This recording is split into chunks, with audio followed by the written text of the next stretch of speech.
복된 소식 아름다운 소리 AM 1590kHz 시카고 기독교 방송입니다.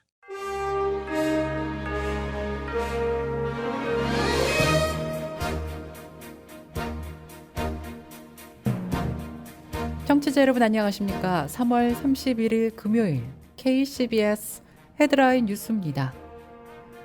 호놀룰루에 위치한 해외 최초의 한인교회 그리스도 연합감리교회가 최근 연합감리교단 내에 불거지고 있는 동성애 합법화 우려에 대응하여 교단에서 제시한 한시적 교단법 조항인 장정 2553에 의거하여 교단을 탈퇴할 것인지를 놓고 지난 26일 교인총회를 열었습니다.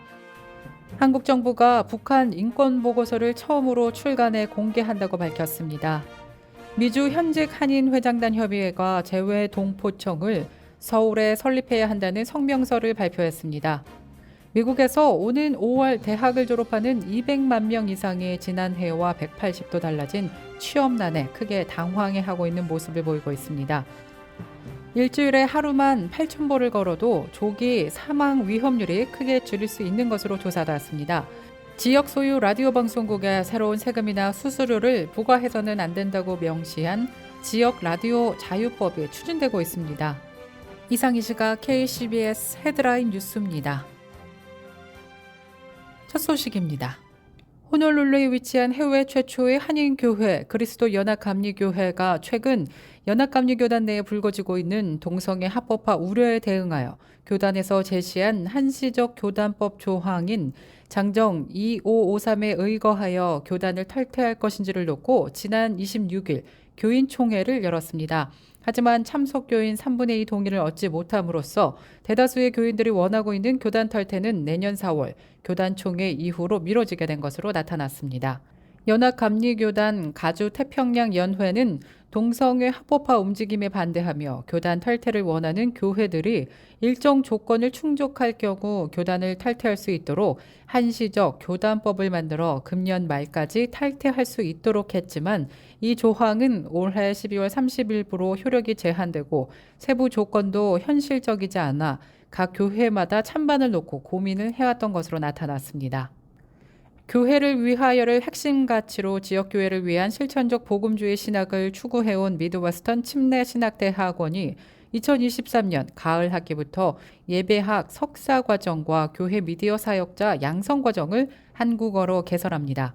신학과 이론, 현장을 겸비한 예배 인도자 양성을 위해 개설된 예배학 석사과정은 기독교 문화 사역의 가장 큰 부분을 차지하고 있는 예배 사역을 인도하는 찬양 사역자를 성경적이며 실제적인 기초 위에 세우기 위해 마련된 과정입니다. 예배학 석사 과정은 사역 현장에서 실제적 도움이 되는 예배학의 신학적 기초 및 음악 이론, 예배 실습 과정을 통해 변화하는 시대에 맞는 예배 콘텐츠 개발과 다음 세대를 위한 예배의 전문성을 갖출 수 있을 것으로 기대가 되고 있습니다.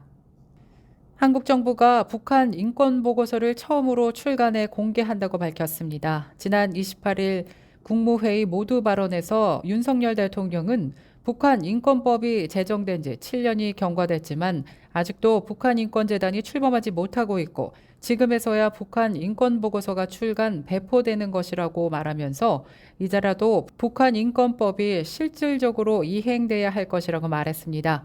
또 북한 주민의 처참한 인권 유린의 실상이 국제사회에 낱낱이 드러나야 한다고도 언급했습니다.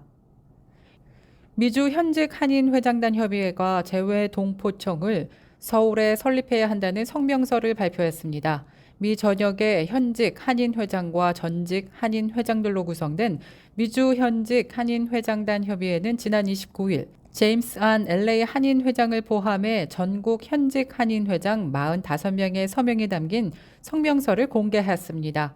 성명서에는 재외동포청 소재지는 중앙정부의 업무 효율성과 동포들의 방문 접근성, 민원 처리 편의성과 각종 문화시설 및 숙소 이용, 타지방 방문 용이성 등이 종합적으로 고려돼야 한다면서 서울에 재외동포청을 설립할 것을 촉구했습니다.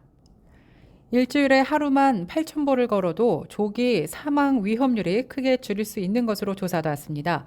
지난 28일 UCLA 연구팀은 평균 연령 50세 성인 3,001여 명의 걸음수 데이터와 이들의 10년 뒤 사망 원인을 연구한 결과를 공개해 눈길을 모으고 있습니다.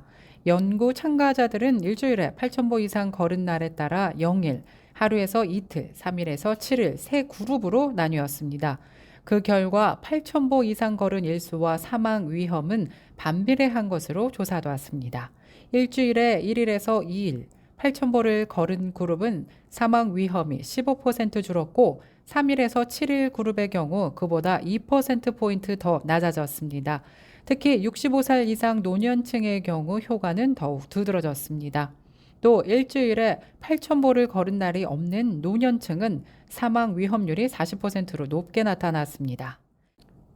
미국에서 오는 5월 대학을 졸업하는 200만 명 이상이 지난해와 180도 달라진 취업난에 크게 당황해하고 있는 모습을 보이고 있습니다. 경기 침체 조짐으로 대기업들이 신규 채용을 대폭 축소하거나 지연시키고 나서면서 취업 전쟁이 벌어지고 있는 상황입니다. 미국에선 5월 대학 졸업 시즌에 4년제 학사 학위자 200만 명, 2년제 준학사 100만 명, 대학원 석박사 100만 명 등 400만 명이 상하탑을 떠나 새로운 사회 경제 시장에 뛰어들게 됩니다. 그러나 올해 대졸자들은 공식적인 고용지표나 지난 2년간은 180도 달라진 취업난에 크게 당황하고 있다고 월스트리트 저널이 지난 30일 밝혔습니다. 아마존과 구글, 페이스북, 마이크로소프트 등 초대형 기업들이 수만 명씩 대량 감원을 발표했고 신규 채용도 대폭 축소하거나 지연시킬 조짐을 보이고 있기 때문입니다. 또 상당수 회사들은 신규 채용을 전면 중단하지는 않는 대신 규모를 축소하거나 근무 시작 시기를 수개월 늦추고 있다고 월스트리트 저널은 분석했습니다. 지역 소유 라디오 방송국에 새로운 세금이나 수수료를 부과해서는 안 된다고 명시한 지역 라디오 자유법이 추진되고 있습니다. 이 법안은 3월 초 매기 햇선과 존 바라소 연방 상원 의원이 초당적인 지지를 얻어서 상정한 것으로 나타났는데요. 지역 라디오 자유법은 라디오 방송국의 스몰 비즈니스, 가정 등 지역사회의 매우 중요함을 강조하는 초당적 결의안으로 새로운 성과급 수수료와 세금 사용료 등 요금을 부과해서는 안 된다는 것을 골자로 있습니다.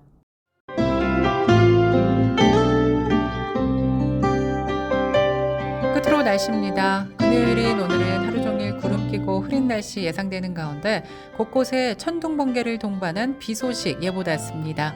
낮 최고 기온 61도, 밤 최저 기온 37도 예상됩니다. 이상으로 KCBS 뉴스를 마칩니다. 지금까지 KCBS 뉴스 유정임이었습니다. 청취해주신 여러분 고맙습니다.